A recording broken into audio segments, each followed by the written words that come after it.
Another major race taking place yesterday in Chicago. The mayor's race has now been decided. Brandon Johnson actually won, the more progressive of the two candidates, a county commissioner, teachers union organizer, had campaigned on obviously a lot of different stuff, but it includes a vast expansion of social programs in Chicago, as well as new taxes. It was a relatively close race, just a couple of points, but amazingly, in one early poll, Brandon Johnson was at 3% support and was down in prior phase of this, but was able to generate some name recognition, differentiate himself from the other candidate. That's very significant. In particular, Paul Vallas, the one who lost, had campaigned on a more conservative view on crime and education, had been talking like national media tried to pitch this as like defund the police versus like funding them more. Brandon Johnson nuanced his position on that during the race, but it definitely is the case that a tougher on crime, for all the propaganda that's worth, that is more of Paul Vallas's position there. Brandon Johnson wants to, find solutions beyond just raw policing, and Fox News tried to make it a thing where the more conservative candidate would win based on this issue.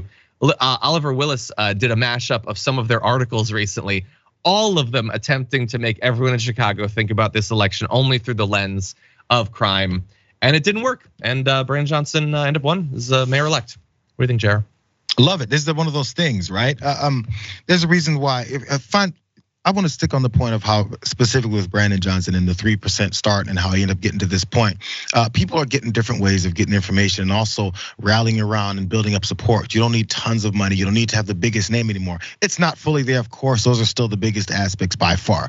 But in some of these things, when people get surprised, it's because information spread. This guy had his actual policies go across, and it got carried because they're that popular from folks. And actually, so many politicians don't go this route that it sticks out. It becomes a little bit of a light amongst all of this madness. So when you see something like that, it's so refreshing that he's unapologetically standing behind these policies that the majority of folks are in agreement with. And when the majority of folks are in agreement with something, then you'll win. It's straightforward. Yeah. That's why the gerrymandering has to be put in place. That's why the lies are put in place. That's why these big power structures that actually mute and keep folks from finding information are in place. It's why Elon wanted to corrupt and destroy Twitter, because people get information from there that actually makes their lives better or gives them a better approach to what they're dealing with. TikTok's coming down next, and of course the primary thing is with China, but honestly, information gets spread, as goofy as that site is many times. It's the way it is, and they don't like that. And it generates different kinds of voters with different kinds of perspectives, and don't care if you're some legacy politician. They go for the guy that's gonna represent them. Yeah.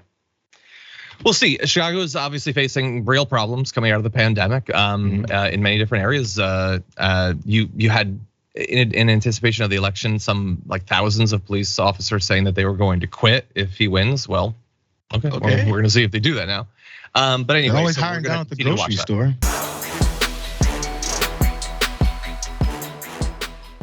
For more political news, breakdowns, interviews, stories of activism, and me trying my hardest to care about the occasional big celebrity news story, subscribe to our YouTube channel at youtube.com/The Damage Report. And you can ring the bell wherever it is so you don't miss anything.